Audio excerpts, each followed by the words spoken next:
ایک ہی سال میں آپ کے انتہائی محبوب چچا اور آپ کی بیوی دونوں کا دنیا سے چلا جانا، کئی غم ایک ساتھ لیے ہوئے وہ عظیم انسان، اللہ کا محبوب بندہ، اللہ کا آخری نبی، وہ طائف کا سفر کر رہا ہے بڑی امیدوں کے ساتھ۔ آپ طائف پہنچے،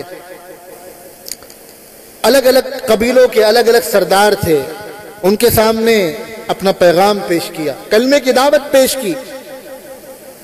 آپ کو توقع تھی کہ ہماری بات سنیں گے، یہاں سے ہمیں کچھ مدد ملے گی، شاید یہ لوگ بات سن کر اس پر ایمان لے آئے۔ کیا ہوا؟ کیا ہوا؟ کائنات کا سردار ہے، اللہ کا محبوب ہے، اللہ کے حکم پر وہاں جا رہا ہے۔ ایک کہتا ہے کہ اللہ کو تمہارے سوا کوئی نہیں ملا نبی بنانے کے لیے۔ ایک کہتا ہے یہ تو کعبے کی توہین ہے کہ تم کو نبی بنایا جائے، نعوذ باللہ۔ ایک کہتا ہے ایسا ہے، چلو اٹھو یہاں سے فوراً نکل لو، کہیں ایسا نہ ہو کہ تم واقعی نبی ہو اور میں تمہاری توہین کر دوں، اور کہیں ایسا نہ ہو کہ تم جھوٹ بول رہے ہو، تب تو مجھے تمہاری بات سننی ہی نہیں ہے۔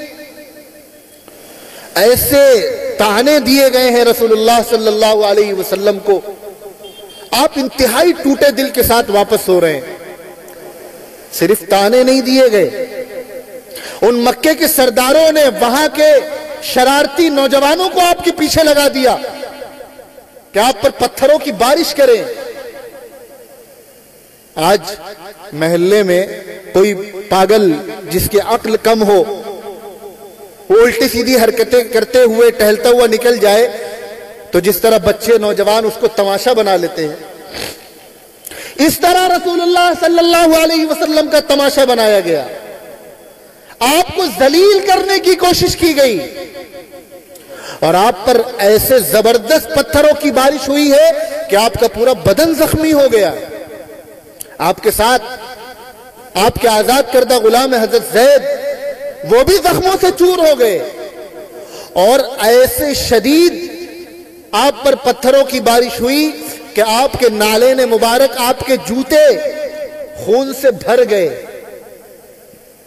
ذرا تصور کیجئے کس کے ساتھ یہ کچھ ہو رہا ہے، کس کے ساتھ ہو رہا ہے؟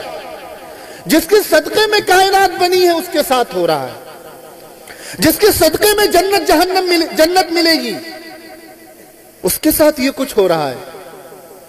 ایک مرتبہ حضرت عائشہ صدیقہ رضی اللہ عنہا نے آقا سے پوچھا، آقا آپ پر سب سے زیادہ تکلیف دہ وقت کون سا گزرا ہے؟ آپ نے فرمایا جب میں طائف گیا تھا دین کی دعوت لے کر، وہ میری زندگی کا سب سے تکلیف دہ لمحہ تھا۔ پتھروں کی بارش ہو رہی، آقا ایک جگہ تھک کر بیٹھ گئے، ان لوگوں نے آپ کو بازوؤں سے پکڑ کر اٹھایا کہ بیٹھنے کی بھی اجازت نہیں ہے۔ کیا گزری ہوگی؟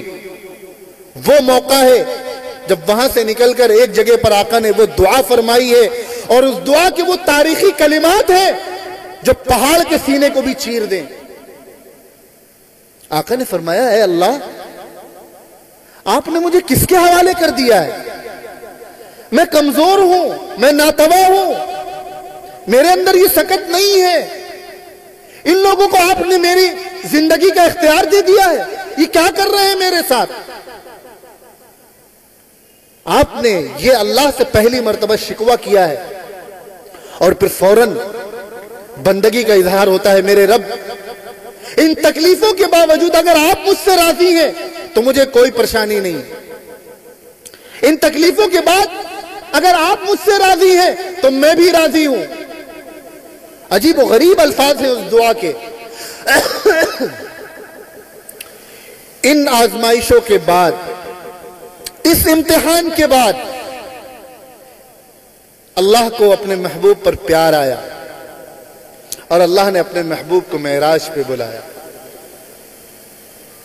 معراج ایسے ہی نہیں مل گئی، یہ مقام ایسے ہی نہیں مل گیا، شدید آزمائش ہوئی ہے آقا کی، تب جا کر یہ مقام ملا ہے۔